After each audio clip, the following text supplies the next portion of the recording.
Добро утро, му велам на мојот втор гостин за ова утро, господинот Зоран Богдановски, национален советник и проект менаџер во СОС Детското село Македонија. Добро утро и добро ни дојдовте.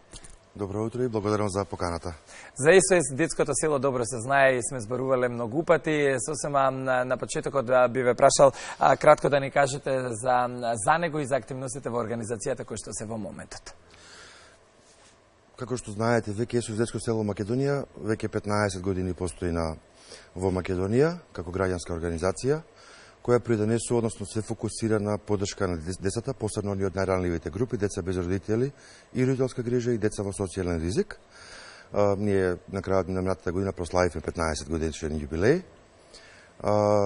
Спроведуваме многу активности поврзани со правата на децата, обезбедување на грижа за децата, обезбедување на едукативна поддршка, психосоцијална поддршка за децата од ранливите групи и така натаму. Имаме проекти кои што се насочени кон вработување на младите и деца кои што потекнуваат, или пред 18 години биле деца без родители и родителска грижа, така што имаме многу што да зборуваме за СОС. Така, но денеска ќе зборуваме за проектот кој што започна пред години и неколку месеци, станува збор за проектот преку социјални договори до одржливост.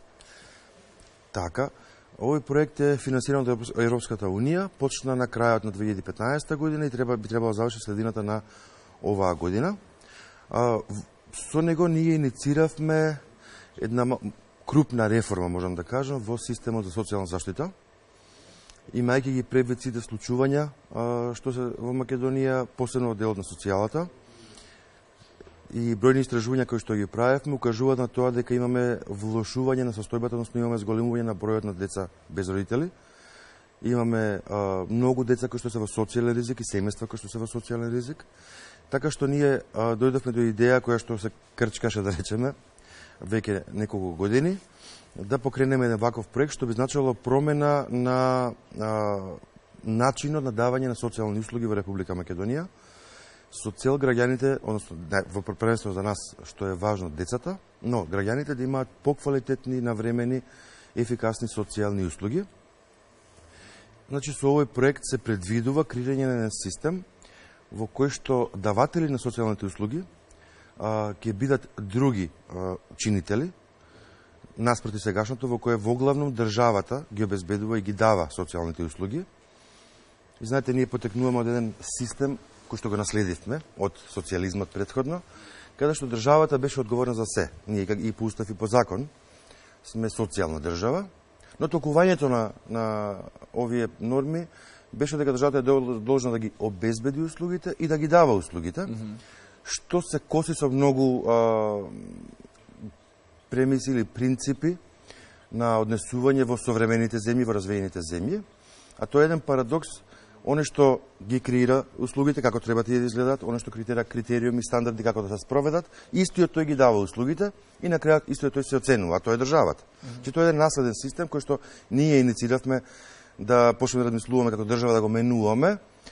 И овој проект е токму тоа да се состои суштината во тоа да државата ги делегира своите надлежности во давањето на социјални услуги на други чинители, првенствено на граѓански организации или популарно кај нас невладини организации.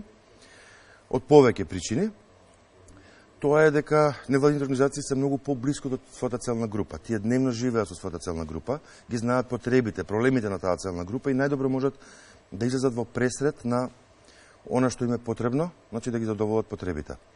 Од друга страна, државата во таа состојба би се ослободила од огромниот товар да дава услуги на толку многу граѓани, на толку многу потреби да задоволи, и би се задржала на она што е вистинската функција на државата, а тоа е да креира политики, да креира стандарди, да креира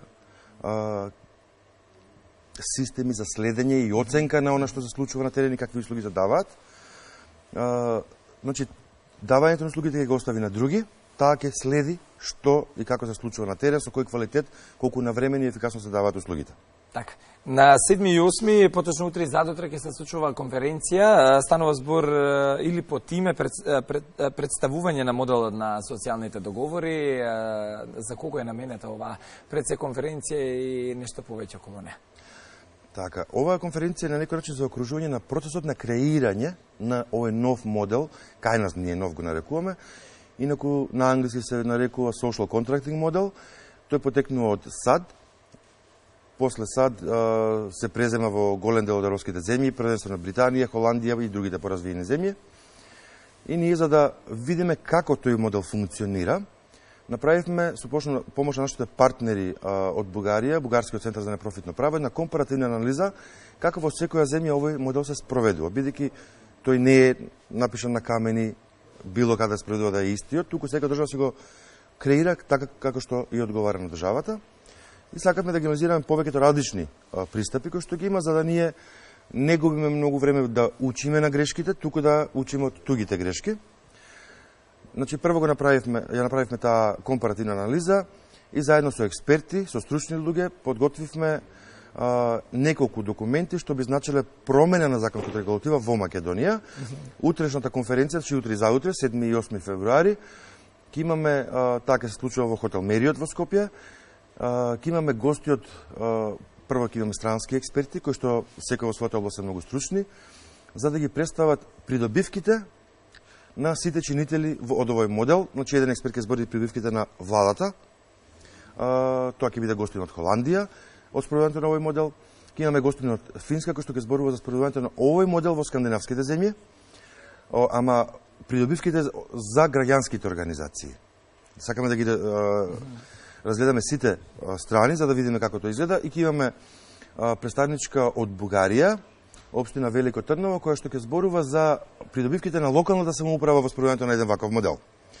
И повеќе наши експерти ќе бидат тука, ќе имаме гости од странство, гости од големото семејство на SOS Kinder of International, кои што ќе ја проследат оваа конференција, представници од стручната јавност,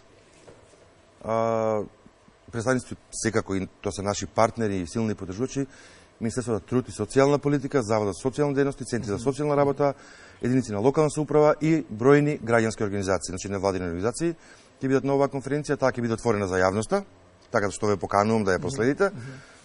Значи, пошироката јавност ќе може да се запознае што е она што го нудиме, бидејќи целта на ова е да имаме еден транспарентен процес. Ние секако со експерти го креиравме моделот во соработка со сите овие што ги направи чинители, но би сакале и пошироката слушна јавност да слушне и да даде своји коментари, свој придонес во креирањето на политиката, бидејќи се надеваме дека до средината на оваа година ние сето ова како модел, како развиени документи ќе ги поднесеме до владата на усвојување, за да овој модел почне да функционира, односно како да се пилотира, да почне да се спроведува. Чувме која е целта на проектот, ме интересира кои се придобивките за децата. Придобивките се бројни, значи децата се само еден дел од приказната овде.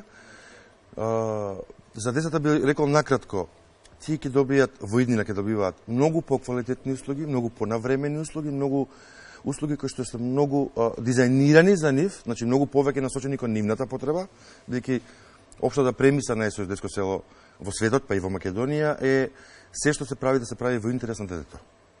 Значи ќе добие услуги што се за нив креирани и дизајнирани и соодветни. Државата ќе има, како што спомнав на почетокот, голема придобивка, бидејќи ќе се слободи од тој товар да ги дава услугите, ќе се фокусира на повеќе други работи кои што се важни за државата. Локалната самоуправа ќе добие можност преку овој модел да заедно со државата учествува во креирањето на услугите и давањето на тие на терен. Значи таа ќе биде некаков олеснувач во целиот процес, но таа пак од друга страна на својата територија најдобро знае колку жители има, какви потреби од аспект на социјални потреби имаат сите тие и ќе знае каде треба да се интервенира. Граѓански организации имаат многу голема придобивка во овој модел, или ќе имаат многу голема придобивка, бидејќи со тоа што граѓански организации во име на државата ќе спроведуваат услуги, секако по стандарди и критериуми пропишани од државата, државата тие услуги ќе ги плаќа, како што и сега ги плаќа, ама самата ги спроведува. Значи, ќе придонесе кон финансиска одржливост на граѓански организации, бидејќи тие ќе бидат директни даватели на услуги, поддржани од државата, и ќе се овозможи нешто што кај нас е многу тешко применливо во сегашната состојба и законска регулатива, многу голема иновативност во услугите, во давањето на услугите. Како што спомнав пред малку, граѓански организации тука се многу понапред, бидејќи тие се секојдневно со своите корисници. Тоа се не само SOS детско село Македонија како своје искуство што го има, туку и сите организации со кои се работува на терен, кажува дека има многу интерес, многу можности да се надградуваат услугите, што секако кога зборуваме за државна управа е малку поспор процес, помала флексибилност постои и така натака. Така што овој модел, како што го анализиравме во многу земји, е спроведен и се спроведува и секојдневно се надградува, така и во Македонија ќе се отвори еден огромен простор да во иднина сите оние корисници на услуги во социјалната сфера бидат многу позадоволни и да се оствари она што е, би рекол, основна цел на системот за социјална заштита.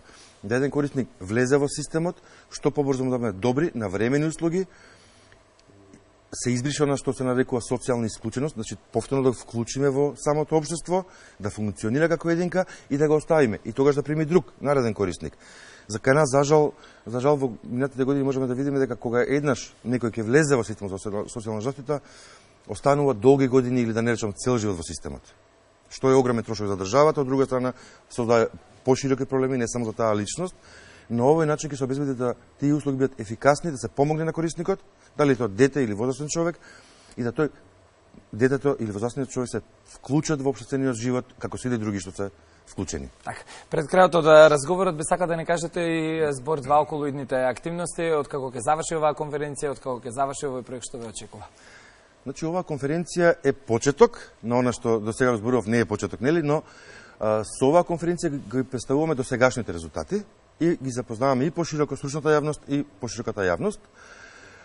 Очекуваме од стручната јавност директни коментари, предлози за подобрување на она што го предлагаме.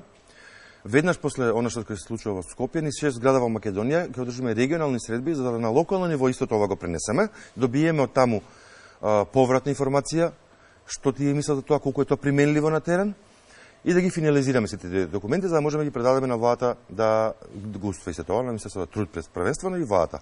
Веднаш после тоа ќе се премине на зајакнување на капацитетите на институциите и организациите да го спроведат овој модел. Тоа е исто така планирано во овој проект, значи градење на капацитети.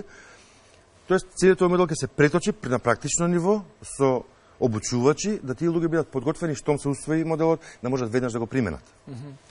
И секако отворен е процес за кој што ние се залагаме во наредни 3 до 5 години.